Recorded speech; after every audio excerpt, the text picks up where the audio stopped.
Her true story, from Ohio. He was my husband, and also the father of my grandson. Mama, I'm not clean anymore. I don't deserve to exist. I was rinsing dishes in the kitchen when I heard her scream. Not the usual teen frustration, not even heartbreak. This scream came from the hollow part of the soul where things rot when they've been buried too long. I ran, still clutching a wet dish towel. Upstairs, I found her on the floor, knees drawn to her chest, hair tangled over her face like a veil of shame. My daughter, my only child, Tara. She looked up at me like a wounded animal, red-eyed and trembling. I dropped to my knees, cradling her as if she was 5 again, not 17. "It's okay," I whispered, stroking her back. "Mama's here. You don't have to be afraid." She didn't speak after that, not for a long time. I sat with her on the floor for nearly an hour. Eventually, she fell asleep in my arms, her body still jerking from leftover sobs. That night changed everything. I just didn't know it yet. My name is Linda. I was 18 when I had Tara.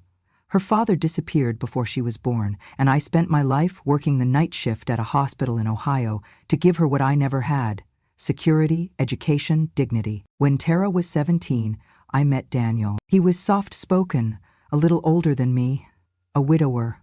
He owned an appliance repair shop and wore suspenders that made him look like he belonged in another decade. He called me ma'am on our first date and brought flowers to our second.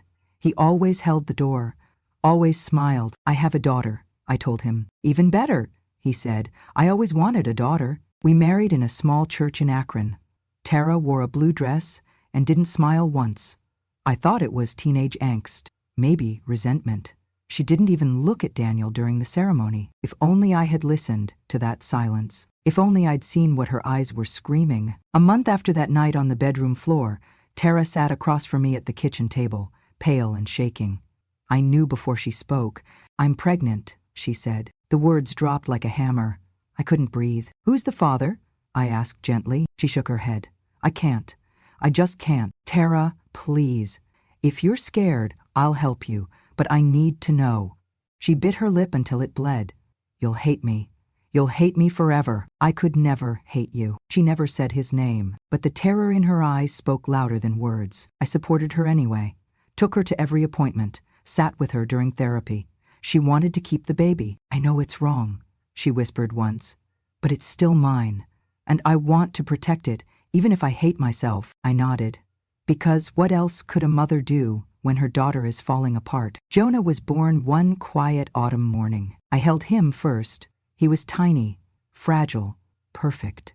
Eyes deep brown, curls dark as midnight. Daniel stood beside me and smiled. "He looks just like you, Linda." At the time, I thought he meant it kindly. Now I know it was mockery. For the next few years, life became oddly normal. Tara distanced herself. She was still a good mother. Fed Jonah, held him, kissed him goodnight, but she carried sadness like a second skin. Depression came and went in waves. She stopped painting, stopped writing. She avoided Daniel at all costs. "Why don't you talk to him?" I asked once. She stared at her plate.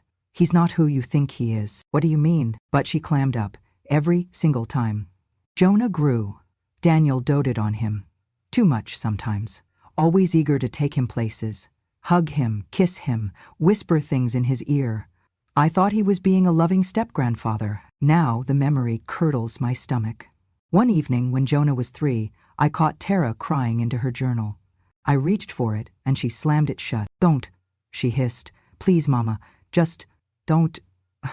I didn't read it, not then, but I should have. And then, it happened. Tara died when Jonah was 5, a drug overdose. She'd relapsed after a long stretch of sobriety. The autopsy ruled it accidental. I knew better. Her pain had finally swallowed her whole. In the days after her death, I wandered like a ghost through our house. One morning, I opened her closet and found it beneath a stack of baby clothes, wrapped in a sweatshirt, her journal, and a letter. It was addressed to me. "Mama, I'm sorry. I tried to live. For Jonah, for you. But I can't carry this anymore. Daniel isn't who you think he is. He's Jonah's father. I never wanted you to find out like this, but I knew you would, someday." He said no one would believe me. He said I was already broken, already dirty. But Jonah is not a mistake. He's the only good thing I've ever done. I love you.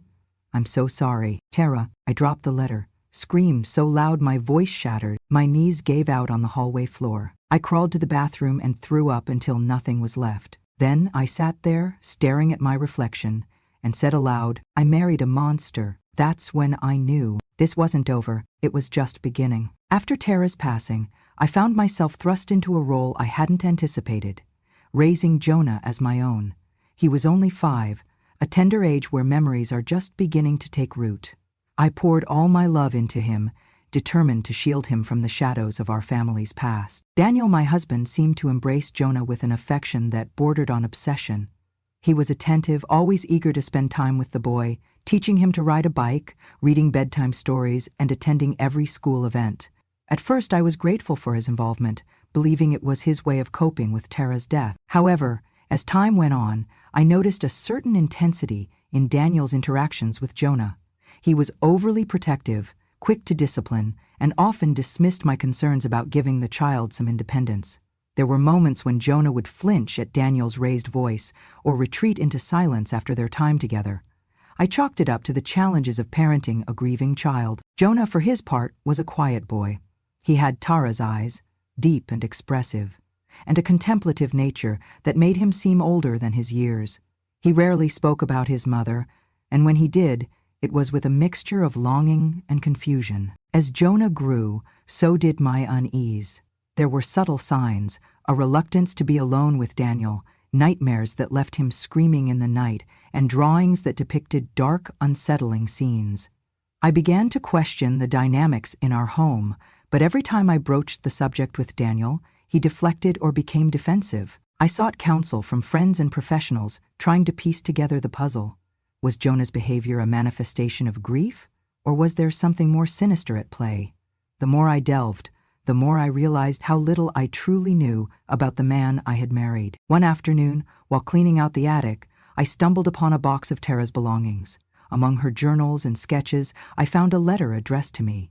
With trembling hands, I unfolded the paper and began to read. Mama, if you're reading this, it means I'm no longer there to protect Jonah. I tried to be strong, but the weight of my secret became too much to bear. Daniel is not who he pretends to be. He hurt me in ways I can't describe, and Jonah is the result of that pain. I couldn't bring myself to tell you while I was alive, but you deserve to know the truth. Please keep Jonah safe. Love, Tara. The words blurred as tears streamed down my face. A cold realization settled over me. The man I had trusted, the man who had become a father figure to my grandson, was the very source of our family's torment. In that moment, the pieces clicked into place. Daniel's overbearing nature, Jonah's fear, Tara's depression. It all stemmed from a betrayal so profound, it shattered the foundation of our lives. I knew what I had to do.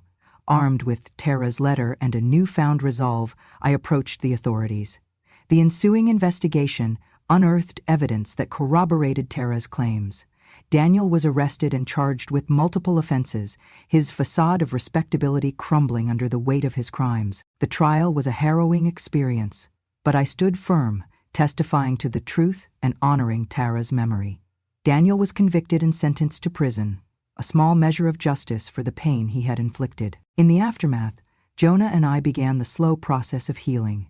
I enrolled him in therapy, and together we navigated the complexities of our shared trauma.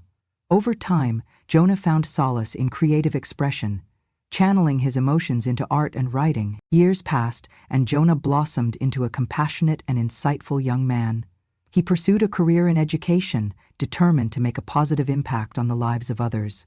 We established a tradition called Truth Dinner, an annual gathering where we shared stories, honored Tara's legacy, and reaffirmed our commitment to honesty and resilience. One evening, during a truth dinner, Jonah stood before our assembled friends and family, holding the letter his mother had written. I am the product of a painful past, he began, but I refuse to let that define me. My grandmother's unwavering love and courage have shown me the power of truth and the importance of confronting darkness with light. I carry my mother's strength within me, and I vow to break the cycle of silence. As he spoke, I felt a profound sense of pride and hope. Our journey had been fraught with sorrow, but through it all, we had emerged stronger. bound by love and an unyielding commitment to truth. The years that followed Tara's death were a blur of grief and routine. I threw myself into raising Jonah, pouring all my love and energy into him. He was a bright child, curious and kind, with his mother's deep brown eyes. But there was a shadow that lingered, a sense of unease that I couldn't quite place. One night, I found Jonah sitting on the floor of his room, clutching a drawing. It was a crude sketch of a man with a twisted smile looming over a small figure curled into a ball. When I asked him about it, he shrugged and said it was just a monster from his dreams. I wanted to believe him, but something in his eyes told me there was more to the story. As Jonah grew older, he became more withdrawn. He flinched at sudden movements and avoided being alone with Daniel. I began to notice bruises on his arms and legs, which he always attributed to accidents at school or on the playground. But the explanations felt rehearsed, and the injuries too frequent. One evening, I overheard a conversation between Jonah and Daniel. Daniel's voice was low and menacing, and Jonah's responses were barely audible. I couldn't make out the words, but the tone sent chills down my spine. When I confronted Daniel, he dismissed it as a misunderstanding, claiming he was merely disciplining the boy. But the fear in Jonah's eyes told a different story. Determined to uncover the truth, I began to observe more closely. I noticed how Jonah would tense up whenever Daniel entered the room, how he avoided physical contact, and how he seemed to carry an invisible weight on his small shoulders. I started documenting these observations, keeping a journal of incidents and behaviors that raised red flags. One day, while cleaning the attic, I stumbled upon a box of Tara's belongings. Among her journals and sketches, I found a letter addressed to me. With trembling hands, I unfolded the paper and began to read. "Mama, if you're reading this, it means I'm no longer there to protect Jonah. I tried to be strong, but the weight of my secret became too much to bear. Daniel is not who he pretends to be. He hurt me in ways I can't describe. And Jonah is the result of that pain. I couldn't bring myself to tell you while I was alive, but you deserve to know the truth. Please keep Jonah safe. Love, Tara." The words blurred as tears streamed down my face. A cold realization settled over me. The man I had trusted, the man who had become a father figure to my grandson, was the very source of our family's torment. In that moment, the pieces clicked into place. Daniel's overbearing nature, Jonah's fear, Tara's depression, it all stemmed from a betrayal so profound, it shattered the foundation of our lives. I knew what I had to do. Armed with Tara's letter and a newfound resolve, I approached the authorities. The ensuing investigation unearthed evidence that corroborated Tara's claims. Daniel was arrested and charged with multiple offenses, his facade of respectability crumbling under the weight of his crimes. The trial was a harrowing experience, but I stood firm, testifying to the truth and honoring Tara's memory. Daniel was convicted and sentenced to prison, a small measure of justice for the pain he had inflicted. In the aftermath, Jonah and I began the slow process of healing. I enrolled him in therapy, and together we navigated the complexities of our shared trauma. Over time, Jonah found solace in creative expression, channeling his emotions into art and writing. Years passed, and Jonah blossomed into a compassionate and insightful young man. He pursued a career in education, determined to make a positive impact on the lives of others. We established a tradition called Truth Dinner, an annual gathering where we shared stories, honored Tara's legacy, and reaffirmed our commitment to honesty and resilience. One evening, during a truth dinner, Jonah stood before our assembled friends and family, holding the letter his mother had written. "I am the product of a painful past," he began. "But I refuse to let that define me. My grandmother's unwavering love and courage have shown me the power of truth and the importance of confronting darkness with light. I carry my mother's strength within me, and I vow to break the cycle of silence." As he spoke, I felt a profound sense of pride and hope. Our journey had been fraught with sorrow, but through it all, we had emerged stronger, bound by love and an unyielding commitment to truth. Tara was 25 when she died. The official cause was overdose.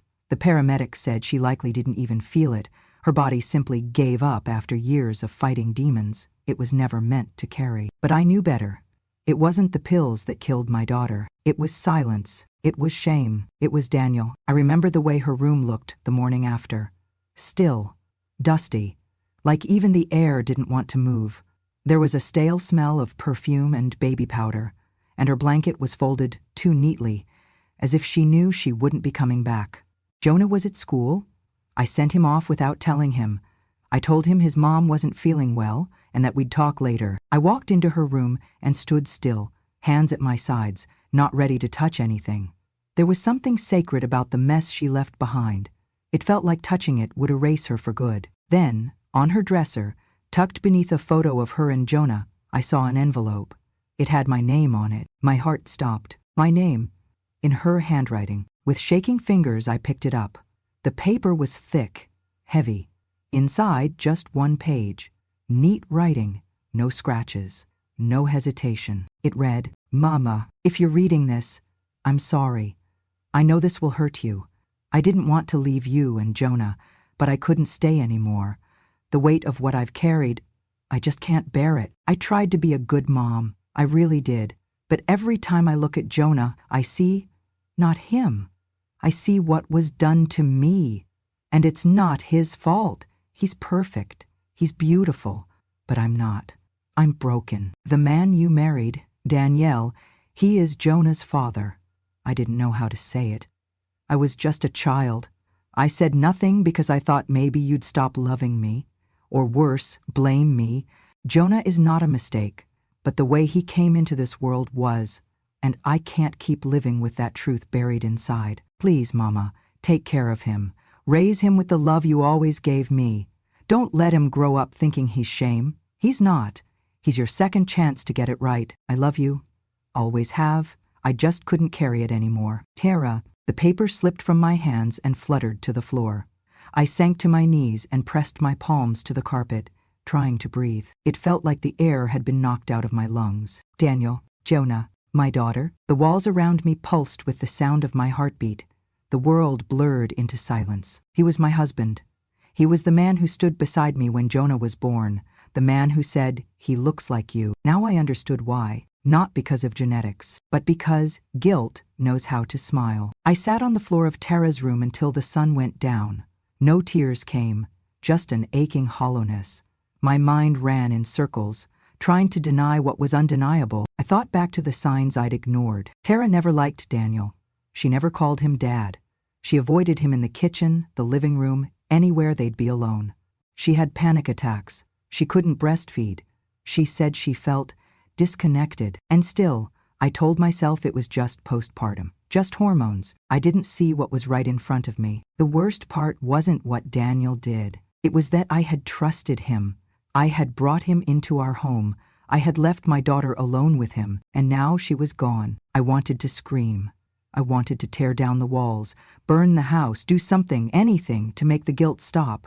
But all I could do was sit there, frozen. Then I looked at Jonah's picture. 8 years old, missing tooth, gap-toothed grin, chocolate on his cheek, holding up a drawing of me, Tara, and him under a rainbow. I picked up the letter again. Don't let him grow up thinking he's shame. I pressed it to my chest. That was the promise I made that night. To protect Jonah, to break the silence, to finish the fight my daughter started, and to make sure that the man who stole everything from her would never take anything again. For 3 days I said nothing. Not to Jonah, not to Daniel, not even to myself. I carried Tara's letter in the inside pocket of my coat like a second heart, beating and broken and burning with every breath I took. I moved through the house like a ghost, made dinner, packed Jonah's lunch, folded laundry with hands that trembled. I wasn't ready. I needed to see him with clear eyes. Daniel, the man who kissed me every night, the man who once fixed our broken washing machine without a word of complaint, who mowed the neighbor's lawn when they were sick, who tucked Jonah into bed and left the hallway light on, just in case. I had to look at him and see a monster. But first, I had to be sure, so I watched. I paid attention to what I'd never noticed before, the way his eyes lingered on Jonah when the boy was quiet, the way he avoided Tara's photo on the wall, the tension in his jaw whenever Jonah laughed too loud, asked too many questions. Daniel had always been loving, but sometimes, in retrospect, too exacting, too precise in how Jonah should behave. No running, no second helpings, no messy jokes. It had felt like old-fashioned discipline. Now it felt like control. I remembered Tara's voice that last night she screamed in her room. I'm not clean anymore. I don't deserve to exist. And Daniel hadn't asked a single question about it. Not one. The grief that had nearly drowned me began to boil. I didn't sleep. I didn't eat.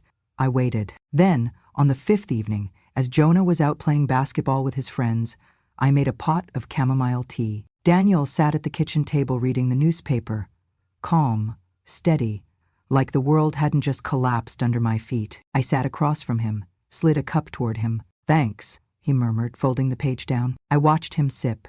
He always took his tea lukewarm. He blew on it 3 times first, always. He did that now too. 3 short puffs, then a slow sip. It was like watching someone else's husband. "I've been thinking about Tara a lot lately," I said, keeping my voice light. "I still can't believe she's gone." Daniel didn't flinch. "It's tragic," he said, "but some people, they're just too soft for this world." I clenched my hands under the table. "Do you think she ever tried to tell anyone anything?" I asked. "Like, if she was hurt, would anyone have believed her?" Daniel looked up slowly. His eyes were still the same pale green I used to find calming. Now they looked like algae sitting on something rotten. "Some things," he said, "are better left buried." His voice was calm, too calm. I pressed further. "But what if it was something bad, something someone did to her?" He looked at me for a long time, and then, with a thin smile, he said, "Even truth rots when it's dug up too late. It poisons everything." I felt cold rush up my spine, but I didn't blink. I'd hidden a recorder in the fruit bowl beside the bananas. The red light was still on. I stood up. "You want more tea?" I asked. He nodded. "That'd be nice." I poured the tea with a steady hand. My heart was hammering, my palms were slick, but my face, I kept it soft, loving, like always. That night, when he went to bed, I took the recorder and played it back twice. I sat on the back porch with the stars overhead and Tara's letter beside me. The two together, his words, her pain, created a kind of evidence no courtroom could ignore, but I needed more, so I went through the attic. Every box Tara had once touched, I opened. Every notebook, every journal. I didn't stop to cry when I found old baby clothes, little drawings signed in crayon. I was hunting for her voice, and I found it in the back of a floral diary from her high school years. Behind a taped photo of her prom dress were 3 entries. One was dated 9 months before Jonah was born. He came into my room again. Mama was at work. I didn't scream. I just watched the ceiling and tried not to leave my body. I think I died a little. "I'm so sorry, God. Please don't let Mama find out." The second read. I missed my period again. "I can't tell Mama. I can't tell anyone. He says no one would believe me, that I'd be ruining everything if I spoke." And the third. Jonah is moving inside me, kicking. But I can't look at my stomach without wanting to scream. I pray every day to love this baby, but I also pray that one day someone will know the truth. I printed them out. I made copies of the audio file. I took it all to the police. The detective on duty was a woman named Sergeant Alvarez. She listened in silence. When the tape stopped, she didn't look at me. She just stood up and said, "Wait here." 10 minutes later, she came back with a warrant request for Daniel's arrest. "Do you want to be the one to tell him?" she asked. I shook my head.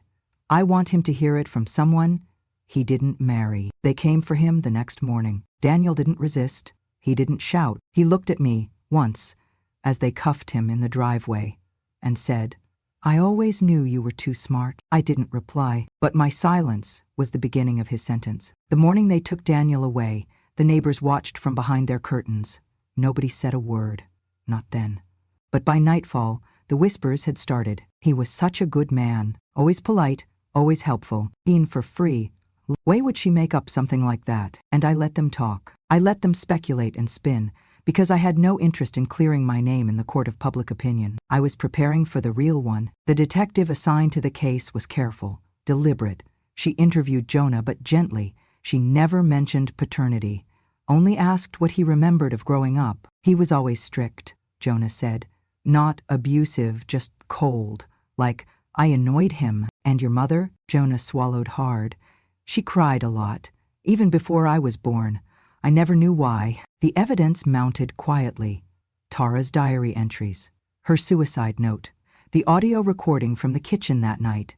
A DNA test wasn't needed. Tara's letter was clear enough. And given Daniel's silence and refusal to answer questions, the DA moved forward with formal charges: statutory rape, incest, endangerment of a minor, coercion. He was 70, Jonah was 20, and I was somewhere between 50 and 1,000 years old, it felt. The trial date came in late spring. The courthouse smelled of lemon cleaner and fear. Jonah didn't come. I didn't ask him to. He'd already lived through the truth. I wouldn't make him relive it for strangers. Daniel's lawyer tried to downplay everything. "These are decades-old claims," she said. "There's no physical evidence." But the judge, a woman in her 60s, interrupted her. "Rape often leaves no bruises on the outside," she said, "especially when the victim is a child in her own home." When it was my turn to take the stand, I felt the room hold its breath. I looked Daniel in the eye. His hair was thinner now. His hands shook a little, but his eyes were the same, pale, unreadable. "I was 45 when I met him," I said. "I thought he was kind. I thought he wanted to be a father to my child." I took a breath. My throat burned, but I did not cry. "I invited him into our home, into our lives. I said yes to a man who raped my daughter and fathered a child with her, without ever showing his shame. I called him husband. I let him hold my grandson." My voice cracked, but I didn't fall. "He is not just a liar, not just a predator. He is a coward who hid behind charm and used the trust of a child to violate her body and her mind." I glanced at the jury. One woman dabbed her eyes with a tissue. A man clenched his jaw. "I cannot bring my daughter back," I said, "but I can tell her story, and I can promise my grandson that silence will never be his inheritance." Then I stepped down. Daniel never testified. He sat there, head low, as if sleepwalking through his own reckoning. After closing arguments, the jury deliberated for only 4 hours. When they returned, the judge called the room to order. "In the case of the state versus Daniel Benson," she said, "we find the defendant guilty on all counts." Daniel did not react, but I did. I let out a loudly, like I'd been holding my breath for 20 years. The judge's sentence was clear and final. "Daniel Benson, you are hereby sentenced to 25 years in state prison without possibility of parole." Then she paused. "But before I close these proceedings," she added, "let me say this. Jonah Benson is not the result of shame. He is the result of strength, and he is the victim of a double betrayal, from a mother too afraid and a man too monstrous." The room was silent. She looked directly at me. "You may have raised him in the shadow of a lie, Mrs. Thomas, but now, because of you, he can live in the light of truth." I walked out of the courtroom with the sun on my face.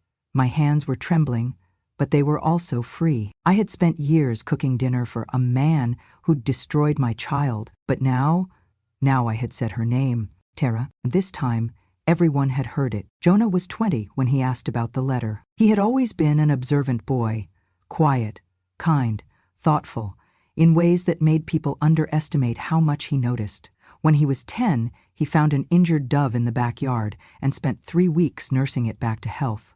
When he was 15, he took a summer job at the library just to help pay for groceries during a tight patch. And when he turned 20, he found a folded paper tucked behind the attic insulation while helping me clean out boxes. It wasn't the letter, but it was from Tara. A torn journal page, a paragraph dated 2 months before her death. "Some nights, I sit by the crib and wonder what kind of man Jonah will become.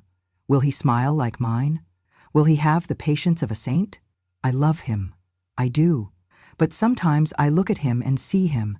I try to push the guilt down, but it's in my marrow." Jonah brought the paper downstairs. His face was unreadable. "What is this?" he asked. I didn't lie. I couldn't anymore. "Come sit, baby," I said, patting the kitchen table. The room smelled of banana bread, still warm from the oven. Outside, a neighbor's dog barked at a squirrel. It was an ordinary afternoon, but everything was about to become extraordinary. I poured us both tea. I waited until he sat. Then I placed my hand over his. "This paper," I began, "is from your mother's journal. It wasn't meant to be found, but now that it has been, I think it's time we talk." He didn't flinch, just nodded. And so I began, not with Tara's death, not with the trial, but with her as a baby, my baby. How she'd come into the world screaming, fists clenched, full of fight. How her father had walked out before she even opened her eyes. How I worked 3 jobs to buy her first bike. How she hated peas, loved thunderstorms, played piano with one hand while writing poems with the other. How at 17, she stopped smiling. How I thought it was just adolescence. And then, Daniel, I told Jonah everything. From the moment I met him, to the day he moved in, to the way Tara changed. Slowly, almost imperceptibly after that. I told him about the pregnancy, the silence, the breakdown. I told him about the letter, about Daniel, about the truth. For a while he just sat there. Then he stood. His shoulders trembled. His jaw locked. He picked up the ceramic mug in front of him and threw it against the wall. It shattered into 100 pieces, shards of porcelain ricocheting off the floor like bullets. I began. But he cut me off. No, he said. You don't apologize. Not you. His chest rose and fell with ragged breath.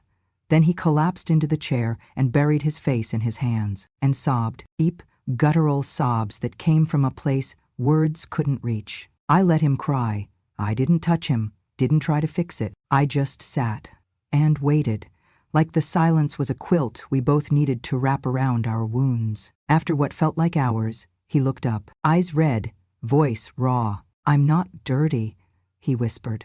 Right? I reached across the table and cupped his face in both hands. No, I said. You are not. You never were. You are not a mistake. You are not a curse. You are not your grandfather's sin. He nodded slowly. Then, why did it feel like I was never whole? He asked. Like something inside me always knew something was off. Because the truth, I said, has a way of whispering even when no one says a word. He wiped his face, picked up a piece of the broken mug and turned it in his fingers. Was it hard? He asked. Telling me? The hardest thing I've ever done, I said. But not telling you would have been worse. He nodded again. Then I want to change my name. I blinked. To what? To Thomas, he said. That was Mom's last name, right? I nodded. I don't want to carry his name anymore, he said. I want to carry hers. My throat tightened. I stood up, crossed the room, and hugged him. He was taller than me now, broader. But when I wrapped my arms around him, he leaned into me, like he did when he was 5 and scraped his knees. I'm proud of you, I whispered. I'm proud of her, he replied. She kept going, even when it hurt. We spent the rest of the night cleaning up the broken mug, then cooking dinner together. Spaghetti with too much garlic bread and a banana pie for dessert. That night, he filled out the paperwork. And 3 weeks later, Jonah Benson officially became Jonah Thomas. A new name. A reclaimed legacy, the beginning of a new truth. Linda turned 70 on a warm spring afternoon in Ohio. The daffodils bloomed early that year, and the pear tree outside her kitchen window, Tara's favorite, was heavy with white petals. Jonah had planned a quiet celebration, banana bread, tea with too much honey, and a stack of poems he'd saved just for her. They lived together now in a 2-bedroom cottage on the edge of town. Linda liked to say it smelled like safety, a blend of cinnamon, warm laundry, and the faintest hint of lavender from the sachets she kept in the drawers. Jonah, now a high school literature teacher, had a rhythm to his life that Linda cherished. He read the newspaper aloud in the mornings, graded essays with a red pen he never pressed too hard, and once a year, on the anniversary of his mother's death, they hosted something called the Truth Dinner. It had started by accident. One night, over roast chicken and mashed potatoes, Jonah had asked, "What's something you've never said out loud before?" Linda blinked, caught off guard. "I hated Father's Day for 20 years, she admitted. He nodded. "I used to think I wasn't allowed to laugh too loud," he confessed, "because happy people didn't come from people like us." They laughed, then cried, and that night they decided to make it a tradition. Every April 12th, they invited friends, students, neighbors, anyone who needed to speak. No recording, no judgment, just a meal and a microphone. The rule was simple. Tell one truth, any truth, especially the one you thought no one would believe. By the 5th year, the event had outgrown their kitchen.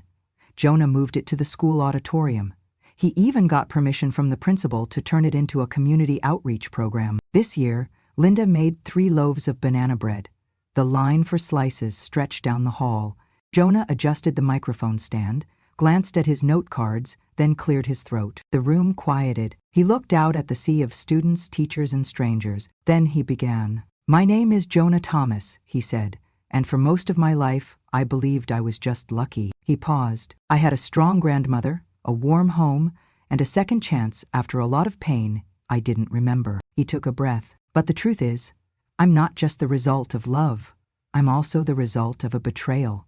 A deep, terrible betrayal that shattered my family before I even knew how to walk. He looked at the back row, where Linda sat, hands folded, eyes misty. My mother, Tara, was a beautiful soul, broken too young, taken advantage of by someone the world thought was decent. That man was also my biological father. Gasps rippled across the room. Jonah didn't flinch. He held up the letter, Tara's letter. I found this when I was 20. My grandmother, who raised me, fought for me, believed in me, sat me down and told me everything. She didn't lie.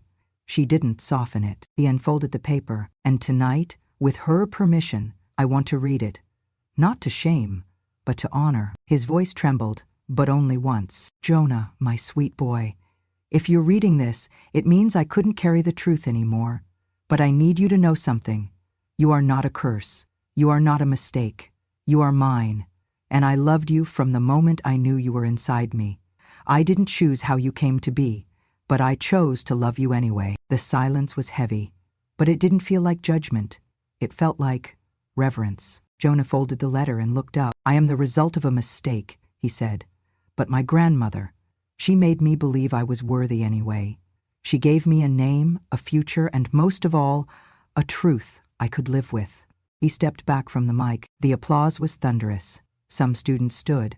A few teachers wept. And in the back row, Linda closed her eyes and let the sound wash over her like a benediction. That night, back home, Jonah went to bed early. Linda stayed in the kitchen, humming a tune Tara used to love. She took out the ripe bananas from the basket, mashed them gently, mixed in the flour, the sugar, the eggs. Each stir was a memory. Tara's laugh at age 8, her tears at 16, her whisper, "Mama, I'm not clean anymore," echoing even now. She poured the batter into a pan and placed it in the oven. The scent filled the cottage slowly, sweet, familiar, whole. Linda stood by the window, watching the stars blink, one by one, into the night sky. Jonah had once said, "Truth doesn't fix everything, Grandma, but it lets you breathe again." She understood now. Some truths are bitter. Some are impossible. But silence, that was the flavor she'd grown tired of. Tonight, her kitchen didn't smell of sorrow. It smelled of banana bread, of truth, of survival. And as she sat down with a warm slice and a cup of tea,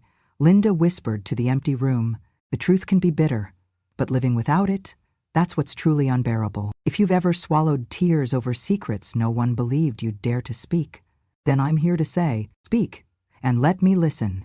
I'm not a writer. I don't need a stage. I'm just a woman who's lived long enough to know. Silence doesn't protect you. It protects the ones who hurt you. Maybe they told you, don't make a fuss. Let the past stay buried. Everyone makes mistakes. Just forgive and move on. But I say this, the truth doesn't have to be light. It just has to be told. At Groma True Stories, we tell the stories they tried to bury. Not to reopen wounds, but to honor the truth that we were wounded, and we still rose. We speak for the single mothers, for the daughters left behind, for the wives who were told they were too sensitive, for the children who thought they were someone's mistake. And we grow to learn that we are not the mistake. We are proof that survival has a voice. And when we speak, we begin to be free. If you're listening now, and something aches inside you, maybe you too have a story no one knows. Let me be the first to believe you. Subscribe to Grandma True Stories, not because I have the answers, but because I know some questions deserve to be heard. And I'm still here, still speaking, still willing to sit with the truth and call it by its name. Grandma True Stories, where we don't need to scream to be heard, we just need to begin. With something honest, because justice has no expiration date, and survival doesn't need permission. I survived, you will too,